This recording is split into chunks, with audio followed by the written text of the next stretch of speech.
Hello guys, this is Swati and I watched Jurassic world dominion. और इसको देखने के पहले मैंने काफ़ी लोगों से ऐसा सुना था कि ये मूवी उतनी अच्छी नहीं है, बट मैं विश्वास नहीं कर रही थी क्योंकि मुझे जैसे मैंने पहले भी बताया कि मुझे जुरासिक मूवीज़ बहुत अच्छी लगती हैं और मैं उनकी बहुत फ़ैन हूँ।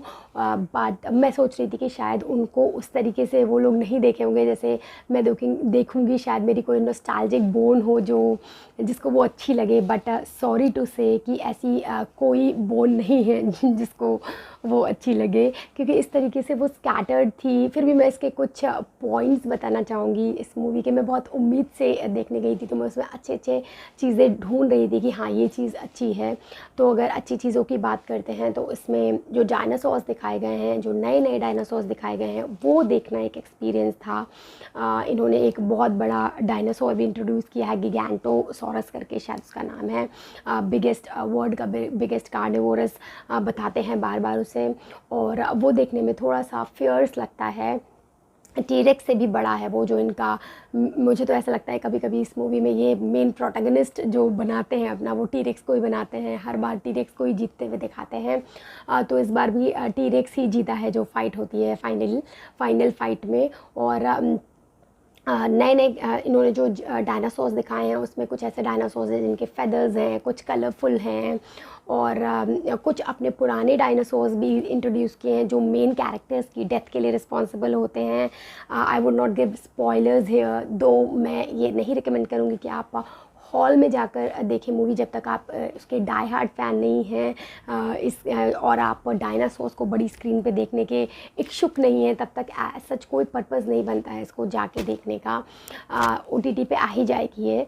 देन जो सेकंड इसकी अच्छी चीज़ है वो ये है कि क्रिस प्रैट, क्लेयर और ब्लू जो है अच्छे से एक्टिंग कर रहे थे। जो क्रिस प्रैट है वो मुझे इसमें बहुत ही अप्रोप्रिएट लगते हैं। उनकी एक्टिंग, उनका जो जिस तरीके से वो डायनासोर्स को ट्रेन करते हैं, बिहेव करते हैं, वो मुझे हमेशा से जुरासिक वर्ल्ड में जब से वो इंट्रोड्यूस हुए हैं तब से अच्छा लगता है। इसमें जो क्लेयर हैं वो भी एक मदरली फीलिंग ला रही हैं, वो भी अप्रोप्रिएट लगी हैं।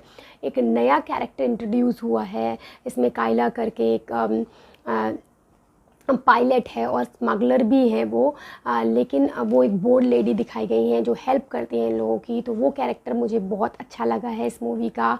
देन जो मेसी इसमें दिखाई गई थी, जो छोटी बच्ची थी, वो अब टीनेजर हो गई है और वो कहीं कहीं पर अच्छी एक्टिंग करती हुई दिखाई देती है। शुरू में काफ़ी परेशान रहती है बट बाद में अच्छी एक्टिंग करती है, संभालती है अच्छे से। उसकी बैक स्टोरी भी इसमें आती है, तो वो भी देखकर अच्छा लगता है कि किस तरीके से अभी तक हम उसको एज अ क्लोन देखते हैं, बट उसका कुछ डिफरेंट एंगल आता है, वो देखने में अच्छा लगता है।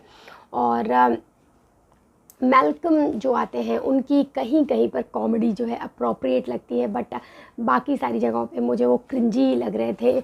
और जो बैड थिंग है इसकी, जो इस मूवी की जो नॉट सो गुड थिंग्स हैं, या फिर कहें कि कहाँ कहाँ पर वो सही कर सकते थे बट नहीं किया, तो वो ये है कि जो इन्होंने लेजेंडरी कैरेक्टर्स इंट्रोड्यूस किए हैं, जो एली, एलन एंड मैल्कम का, I don't know what they are doing in this movie.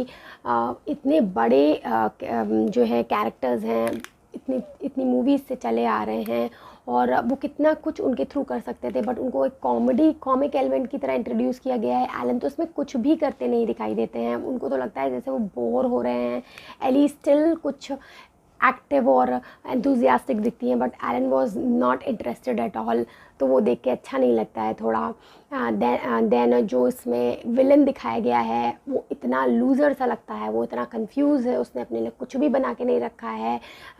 Even जो अभी तक इतने विलन होते हैं जो जो इस तरीके की कंपनीज़ के होते हैं, जो जेनेटिक इंजीनियरिंग करती है, साइंटिस्ट वाली टाइप की कंपनी होती है, उनके लिए ना जाने कितने फॉल्स सेफ होते हैं, वो अपने प्रोटेक्शन के लिए पता कितना चीज़ें बना के रखते हैं। बट ये विलन एकदम फुसकी बॉम्ब था, इसने कुछ भी नहीं किया, बस बहुत ही जल्दी उसका अंत आ गया, तो वो देखने में बहुत इम्प्रेसिव नहीं लग रहा था। साथ ही साथ कुछ ऐसी चीज़ें जो इन्होंने एक्सप्लेन ही नहीं करी हैं, कि जो इसमें एक लोकस्ट का एंगल दिखाया गया है उसको एक्सप्लेन नहीं किया, उसको किस तरीके से साइंटिस्ट ने उस जो कैलामिटी हो रही थी लोकस्ट वाली जो फैल रहा था उसको किस तरीके से रोका, उसे हमें एक्सप्लेन नहीं किया है। डायनासोर्स का एग्जैक्टली डोमिनियन कहने का क्या मतलब था उस मैसेज को भी क्लियर नहीं किया। इवन मुझे तो इसका जो नाम ही रखा गया है Jurassic world dominion, why the name dominion, what does it mean, नहीं समझ में आ रहा था। और हर बारी एंड में मैसेज देते हैं वर्ड की मूवीज़ में कि को एग्जिस्ट करना है, को एग्जिस्ट करना है, इस बार भी ये मैसेज दिया। तो जैसे बोल रहे हैं कि ये कंक्लूडिंग मूवी है, तो मुझे ऐसा चाहिए कोई कंक्लूडिंग मूवी नहीं लग रही है। किस तरीके से कंक्लूड कर रहे हैं और जो साइंस का भी एंगल डाला है वो भी बहुत ज़्यादा नया नहीं लगता है। बहुत सारी चीज़ें इस मूवी में दिखाई जा सकती थी जो ये अच्छा कर सकते थे। स्टोरी लाइन में बहुत सारे मैसेजेस देने की कोशिश कर रही है और बहुत सारे लोग बहुत कुछ करने की कोशिश कर रहे हैं और ऐसा लगता है किसी कोई एंथुजियाज्म ही नहीं है। और जो चेजिंग सीक्वेंस दिखाए गए हैं वो इतने बड़े हैं, बोर हो जाते हैं उसमें, कोई इंटरेस्ट नहीं है। तो ओवरऑल अगर देखा जाए तो, और इस मूवी की बैड थिंग्स के बारे में बहुत और कुछ मैं बोल सकती हूँ क्योंकि मैं बहुत मन से मूवी देखने के लिए गई थी। बट सो सैड कि ये मेरी सेकेंड मूवी इन रो है पृथ्वीराज के बाद की, मुझे नहीं अच्छी लगी है ये। So I am very disappointed from this movie, that's it I can say. But हाँ, बच्चों के लिए जो छोटे बच्चे हैं 6-7 ईयर्स के हैं, शायद उनको ये मूवी अच्छी लगे क्योंकि इन द एंड वही होता है, bad guys are dead, good guys are alive and they are happy and they have found a new solution to live on happily in life. So बच्चों के लिए ठीक है, उनके लिए एक एक्सपीरियंस रहेगा स्क्रीन पे देखने के लिए। बस बाकी कोई मैसेजेस हैं नहीं इस मूवी में। So that's it from my side, bye bye.